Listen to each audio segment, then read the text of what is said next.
Pioneers, hello crypto lovers, nguhaye ikaze kuri Rugwiro Prozone. Reka uyu munsi tuganire ku ibaruwa Bitget Exchanger iherutse gutangaza ku bijyanye n'ejo hazaza ha crypto ndetse nuko abenshi bagiye babihuza na Pi Network. Turebe icyo bivuze mu isi ya crypto kuri Open Mainnet, GCV, Liquidity, no kugira ngo turebere hamwe aho uyu mushinga uri kugenda ugana. Mbere yuko dukomeza, ntabwo igihe cyo kugira ngo witoze imikoreshereze ya blockchain gisigaye ari kinini, kubera ko nimba tubona amatangazo nk'aya ngaya ni icyerekana ko isi imaze kuba yashiftinga. Ahubwo wowe shyiramo imbaraga, ugumye ubyitoze kurushaho kugira ngo ejo nawe uzabisobanurira abandi batabisobanukiwe kugira ngo babimenye kurushaho, ubundi tugumye tube mu isi y'ikoranabuhanga ariko nanone uri umwe mu bayigiramo uruhare.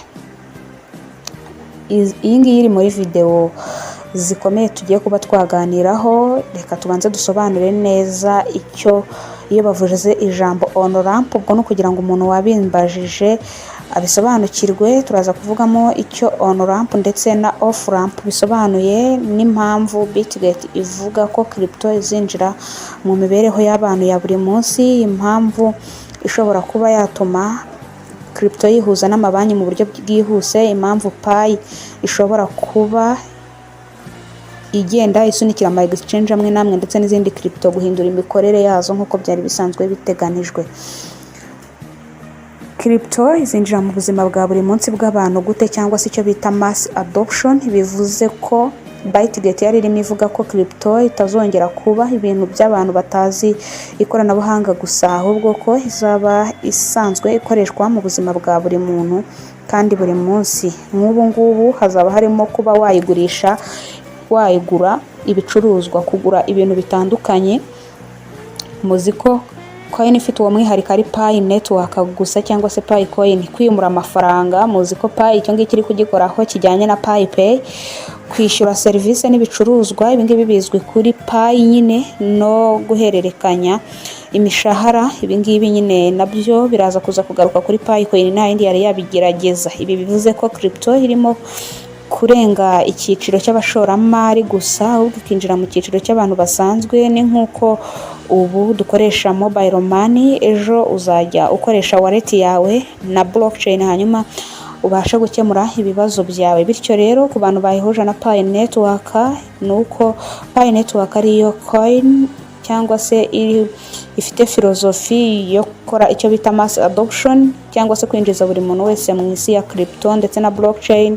Iyo urebye mu bapiyoniye barenga miliyoni 60 mu buryo dApps zimaze kugera muri ecosystem, birerekana ko Pi yari irimo itegura neza icyerekezo gishya, ari nabyo Bitget yagarutseho. Hanyuma rero ubucuruzi buzagenda bushinga imizi bushingiye kuri crypto n'ubundi n'isi nyayo ya Web3.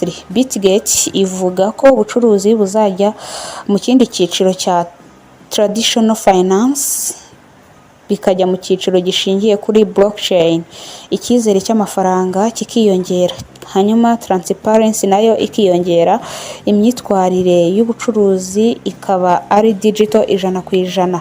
Pi murabizi ko ifitemo icyo bita Pi App Studio, ikagiramo kandi Global Digital Bank kuri testnet ndetse na Pi Commemorates. Pi Wallet byose birimo gushyirwa muri Pi kugira ngo bifate umwanya wo kuba blockchain yakoreshwa mu bucuruzi bwa buri munsi bw'abantu. Kwishyura bizajya bikorwa binyuze mu nzira za on ramp ndetse na off ramp. Ahangaho wari wambajije icyo on ramp bisobanuye na off ramp, aze kuza kumviraho.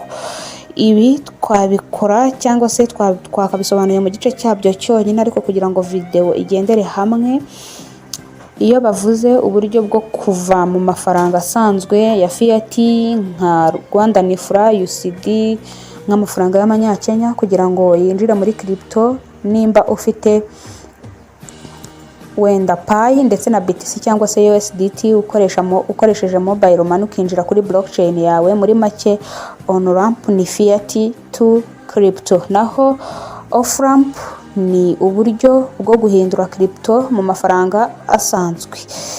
Ahangaha nimba ufite Pi cyangwa se USDT ushaka ko igera muri telefone yawe cyangwa se kuri banki yawe yahindutse amafaranga, ubwo aho ngaho ubufashe Off ramp ni crypto to fiat, naho on ramp ni fiat to crypto. Ubwo wari wabisobanuje, nizere ko ubashije kuba yabona igisubizo. Impamvu rero ibi ngibi byose ari ingenzi cyane, Bitget yabigarutseho ivuga ko crypto itazashobora kwinjira mu buzima bw'abantu bwa buri munsi hakiriho inzitizi zijyanye n'uko abantu benshi batagerageza kuba bakora amatestnet, ndetse hari ukuntu abantu bagenda bakora mu buryo butemewe mu kugurisha kuri black market, nabyo bigendeza ikijyanye n'isoko. Bivuze ko blockchain yose itangira inzira yayo, ariko bikaza kuba byakwihutishwa binyuze muri Pi Network, cyane ko ari ihuriza hamwe abanyamuryango benshi.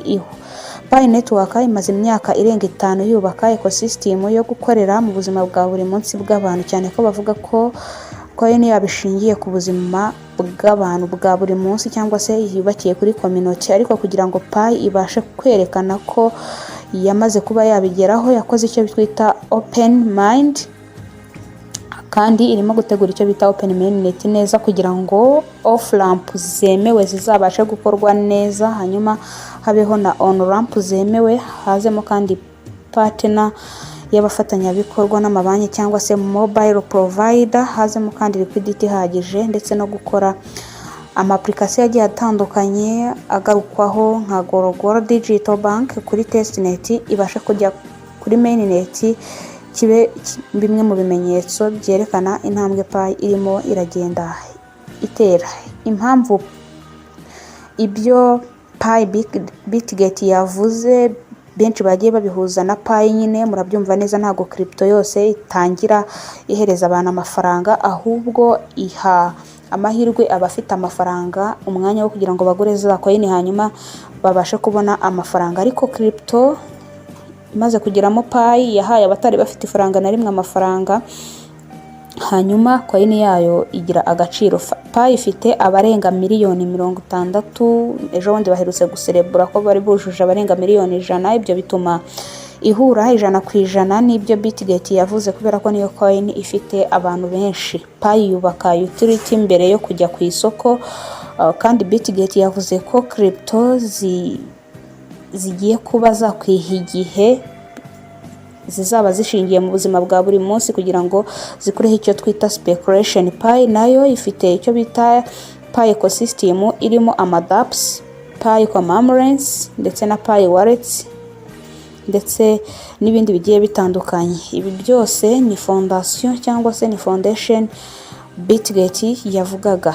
Pi niyo crypto iri gutanga inzira yo kujya mu bucuruzi bushingiye kuri on ramp ndetse na off ramp mu buryo bwemewe, nubwo bitari byaba kuko itarafungura full open mainnet. Pi izashyira ku isoko, biteganijwe ko hazajyaho Pi swap mu buryo bwa DeFi, hari kubaho icyo bita DeFi test, kandi hakaza Gorogoro Digital Bank ariyo off ramp testnet, kandi hakaza payment muri ecosystem aho dusangamo ama-application yagiye atandukanye. Bitget yakomeje igira iti amafaranga ya digital azaba ari muri riri utility of ramping mu gihe abantu bazaba bamaze kuba bakwemererwa kuyikoresha. Ibi bihura neza na Pi niyo ifite iyi system 100%. Ibi kandi byatumye abantu bagaruka kuri GCV and value mode.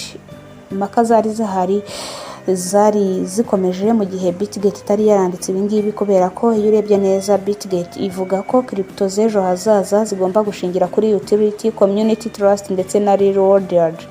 Ahangaha rero Pi niyo yonyine yubahirije ibi ngibi, cyane ko GCV ingana n'igiciro cyari amafaranga angana n'ibihumbi 3,114 n'amafaranga 159 ari value community yishyiriyeho, cyangwa se icyo bita community value. Naho Bitget ivuga ko market base value iyo uyishyize hamwe na utility, iyo ufashe utility ukongeraho community na demand, Pi value aba ari icyerekezo cya future. Off ramp na on ramp mu buzima bw'imikorere ya Pi, tubirebeye kuri off and on ramp, bizakorera Pi mu buryo bwa riri, naho off ramp ya Pi izaba ikoreshwa muri ubu buryo.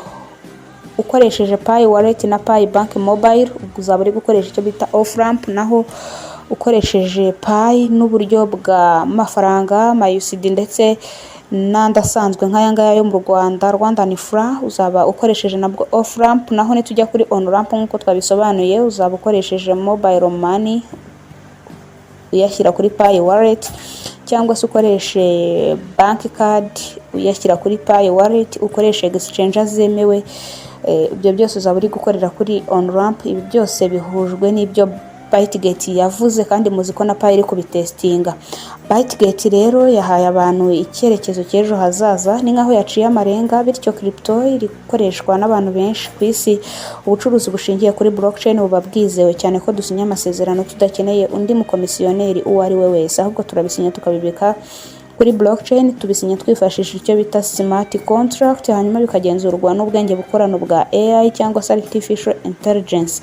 On ramp na off ramp ziremewe kandi zikunda kuba zagarukaho mu buryo bwa testnet. Utility iri kurushaho kuva mu gice cya speculation ahubwo ikiyongera mu mikoreshereze ya Pi network. Iyo urebye Pi network ni kimwe mu mishinga mike yubatse mu buryo Pi yubatsemo kandi gukomeza gukora ibyo abantu bayisaba, kubera ko Pi niyo yaciye agahigo ko kugira community yayo ikaba ari nini kandi ecosystem yayo ikaba irimo kwaguka. Umurongo igenderaho wayo irimo kubakwa utility itanga imyiteguro iganisha kuri open mainnet, bityo ibyo Bytegate yavuze byose bihura nuko Pi irimo kubaka ejo hazaza. Bityo abantu babihuje nuko Pi yaba irimo gushyira igitutu ku ma exchange guhindura imikorere, ntago yaba abeshye.